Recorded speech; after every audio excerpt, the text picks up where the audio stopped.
Hello everybody and welcome back to the channel. For today's video, I wanted to talk to you about what the narcissist does when they lose power over you. So let's jump in.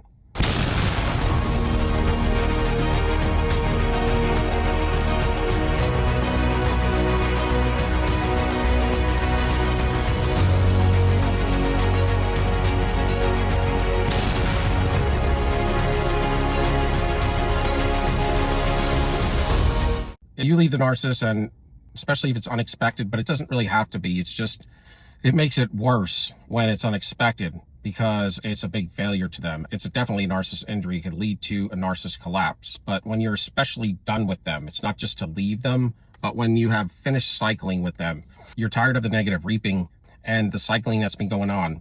You're starting to pick up, they're wearing a mask, everything they're telling you is a lie. You're starting to see their actions. They're not meeting up with their words. You gave them the benefit of the doubt. You got trauma bonded. You went through several, averages 7 times. And I think it's probably more than that in most cases. But nevertheless, you went through several trauma bonded, hot and cold scenario cycles with the whole repeat. Love bomb, devalue, discard, hoover. Love bomb, devalue, discard, hoover. Nothing changed. It was like the same old broken record. The only thing that changed is you got beat down worse, you had more trauma and more betrayal. And at some point, you either learned this was narcissism, or if you knew it was narcissism, then you decide to step up to the plate, which leads you to understanding there's more out there for you. You have to love yourself, and you had an awakening regardless. Even if you knew it was narcissism, you still had awakening. You have precious time. You're a precious person, and you need to love this.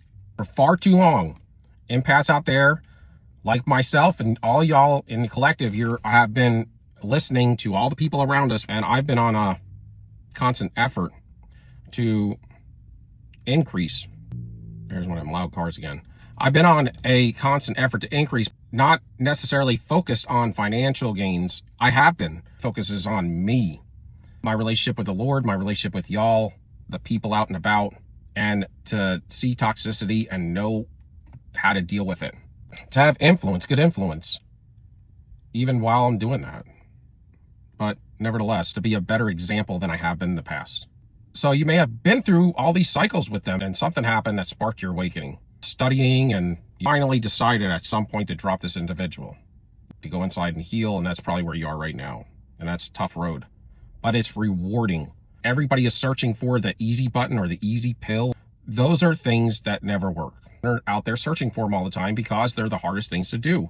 And the dark night of the soul, self-reflect in a major way with this new information and the background of narcissism that you had since childhood, and you start to heal. And then you come out a new man, new woman, somebody different, more authentic than you ever have been. When you leave these individuals, their intention is to re-engage with you and to get you back. They're going to do anything to gather information, because if you've been disconnected for them, and this may not start until 6-month period, because you've done this so many times. They know the cycles and how long it would take for a trauma bond individual that they built codependency in or inflamed. You might have had a little bit. They inflame everything. So if you had a little bit of codependency, they inflame it, trauma bond you. Then with all the breaking down that they do, you really get hooked to them. They know the timeline of what it takes for somebody to cycle back to them. That's why they silent treatment look like nothing's wrong, because when they leave you or you leave them in defiance, they take it like that. Well, they know you're coming back because the trauma bond's going to kick in. You're going to fiend for them, typically, unless you are a chosen source to break the generational curse. Because some people wake up and they still fail. And they fail because they don't have the courage that it takes to continue through this. So they become a toxic enabler. I think typically when you wake up to what you're dealing with, you will eventually walk away. But nobody's judging that, because we all went back several times, and people who say they didn't probably are lying to you.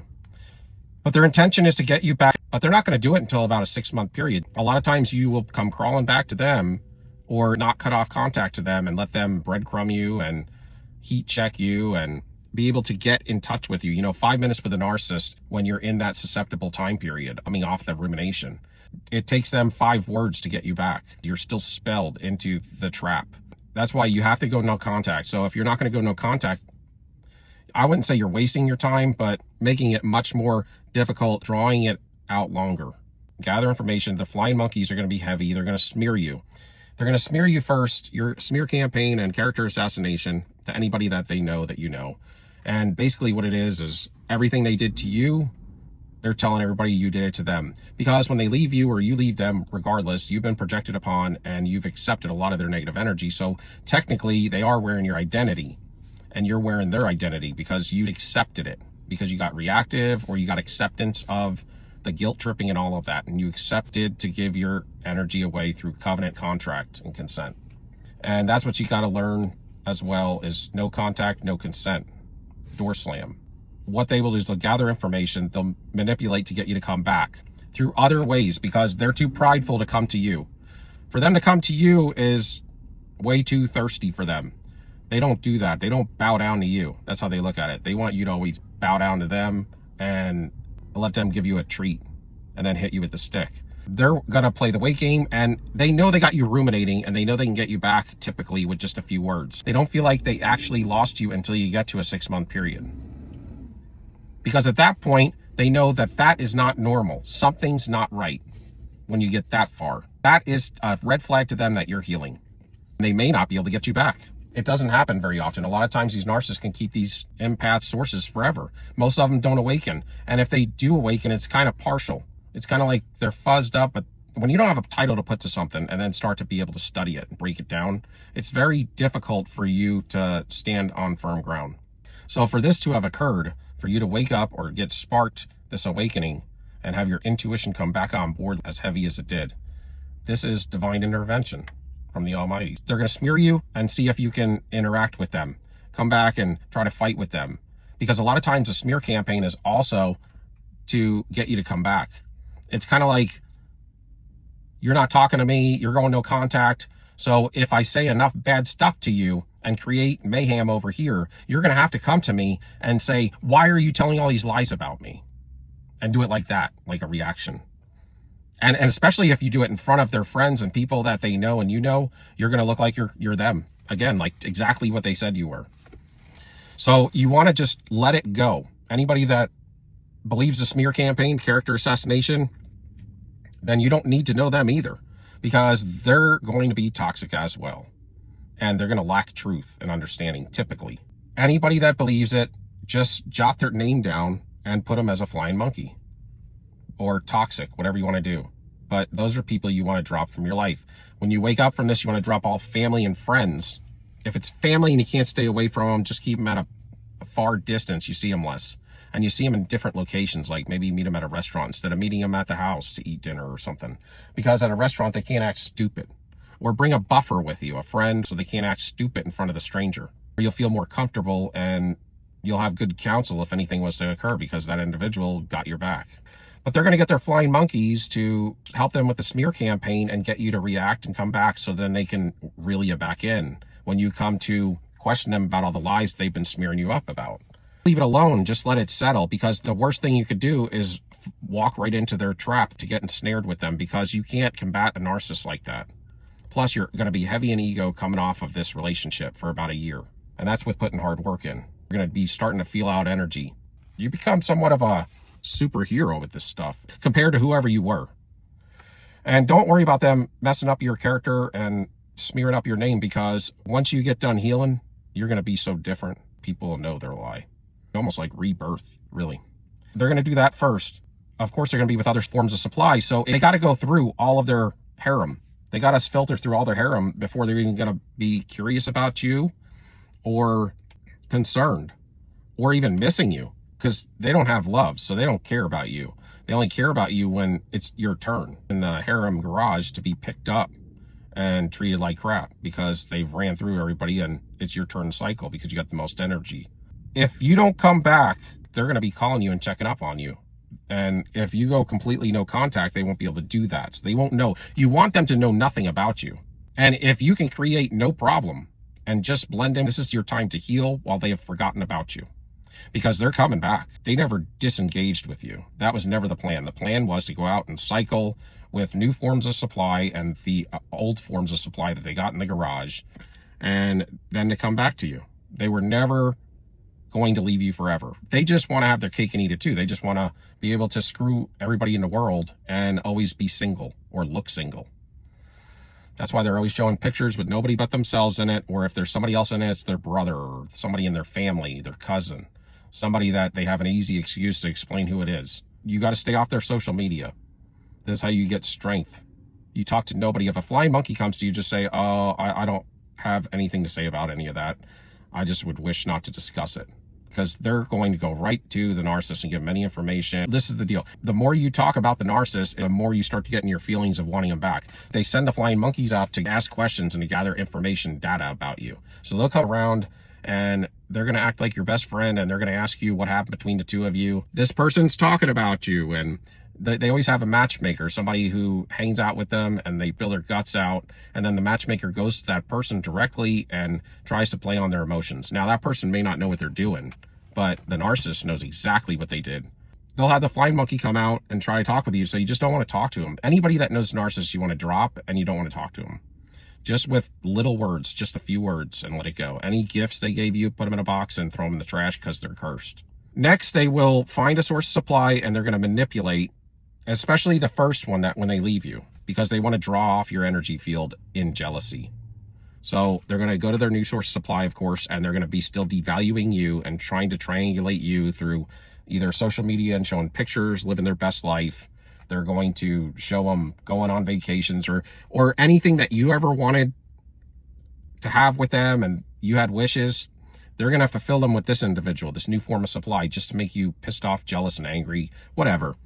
And when you're wearing this kind of energy, this narcissist energy you've been wearing that they projected upon before they left, they're still trying to draw negative energy off of you because you're now the scapegoat and they're the golden child. You used to be the golden child, but when they leave you, they're the golden child. They're the perfect one, meaning their new source supply, and you are the scapegoat. You're the one that's all wrong because they only have black and white thinking. It's like splitting. You're either all good or you're their enemy.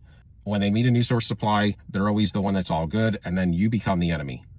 So they start to try to project upon you even while they're gone and triangulate.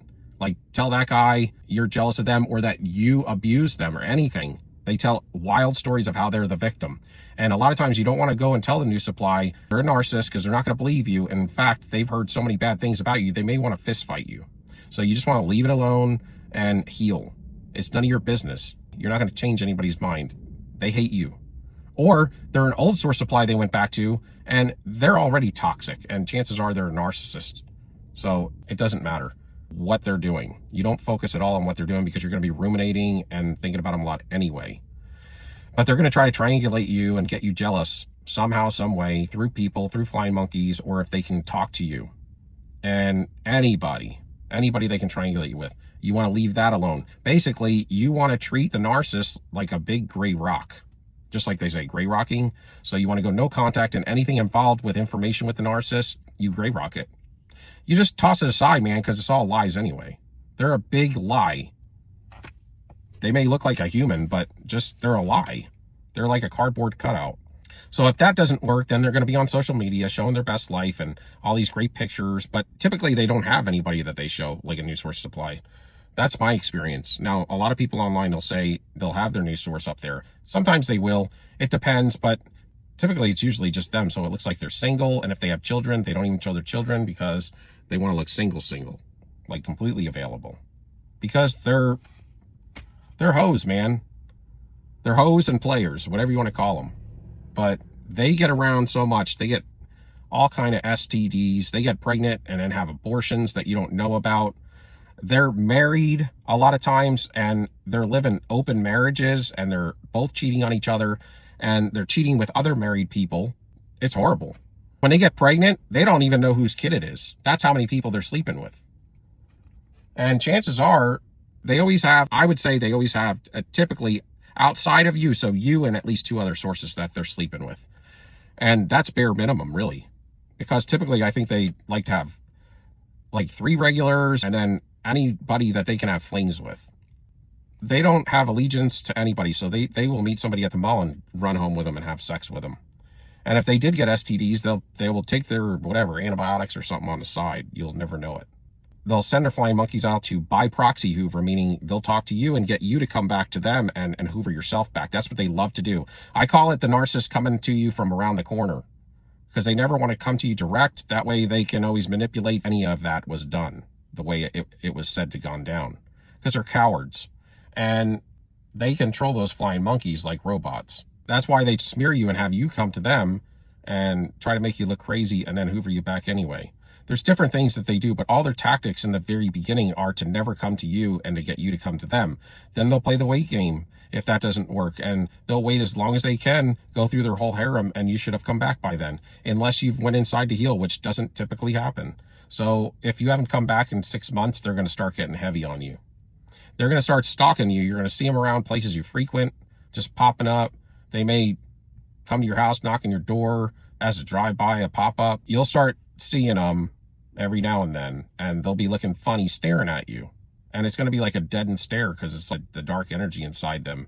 That's not them when they're staring at you. Psychology can say what they want. That's some other entity up in there, man. It is creepy. And if they have to, they'll give you a false apology, and it will be so crappy, it's ridiculous. But a lot of times you'll take anything because you've never heard them apologize for anything. You know it's a false apology, but you got to stay strong. You just don't want to hear it.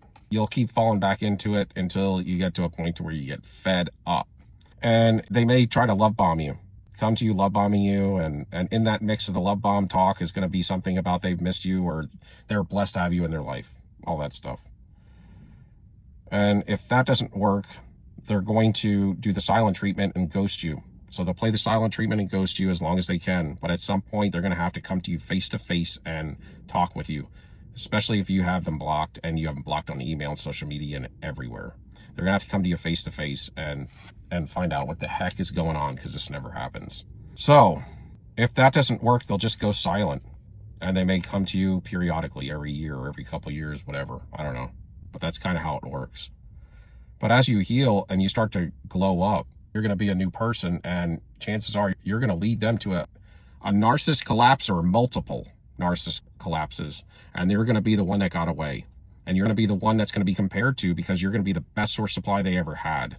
Typically the one that gets up, gets the courage, and leaves is the chosen source, and they're the one that they can never beat out because you treated them the best they ever had, and you gave everything that you gave them was quality. It was the best quality, the best love, the best care, the best things, anything. You made them important. You made them feel loved. You made them feel good. You know, even though they didn't deserve it. And if it gets to where they get outed enough, or if it bothers them enough, sometimes they may move locations to a different city or something, start over with a new mask and a whole new identity where people don't know them and they can trash up a whole nother city. But that's typically how it works. But just know, even though they look stoic all the time and nothing bothers them, inside and all night and all day, they're thinking about you.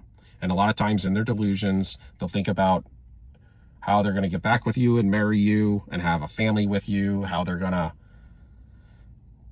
get you back and how they care and they're working on themselves, or they found God. That's another one. They may come back and say they found God or got on medications, or they went to counseling, or they realized and had some epiphanies. But when they have an epiphany, it's only temporary because they don't change. The narcissist fixed.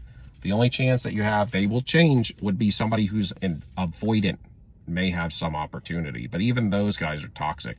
Your best bet is to just heal, get better, take the time, and come out the other side where the sun's shining, it's bright, and you have an entranceway to God, and start your life new. And when you pull away from them and totally energetically unhook, detach, and take all those chains off, boy, the karma, or the negative, I like to call it the negative reaping for what they've sown in your life. They get it so bad, they might lose their home, their cars, they're losing all their forms of supply. They're getting witchcraft put on them somehow from one of their forms of supply.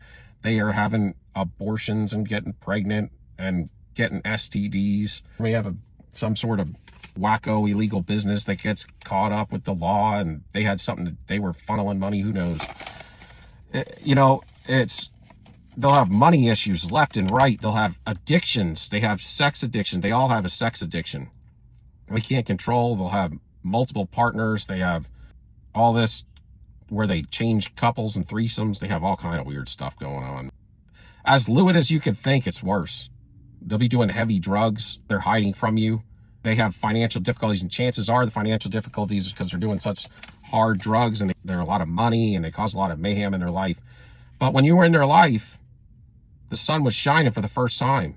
And that's because God was giving them another chance, and you're connected to the Almighty. They're not, and they've probably never been with somebody who has. That's why they never want to let you go, because you're very special.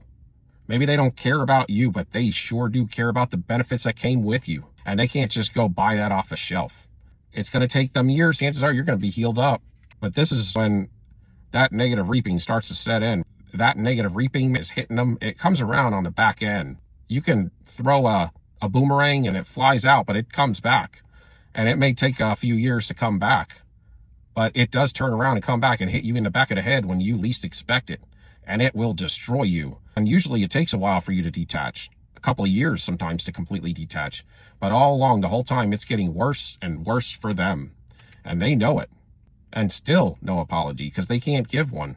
Because they don't have love, they don't have vulnerability, and all they care about is their image. And their image is that false mask, that negative energy handler that's in control of them completely, whether they know it or not.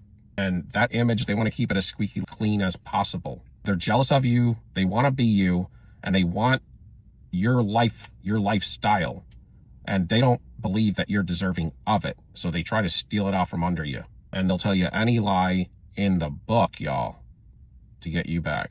They'll put on any mask. They'll do anything for it. But as soon as they get you back, they're going to go back to cheating and lying and gaslighting, doing all of that addicting stuff that they do that's toxic. So if you can give me a like, subscription, and thumbs up, love y'all. Till next time. Soldier up. Peace. We out.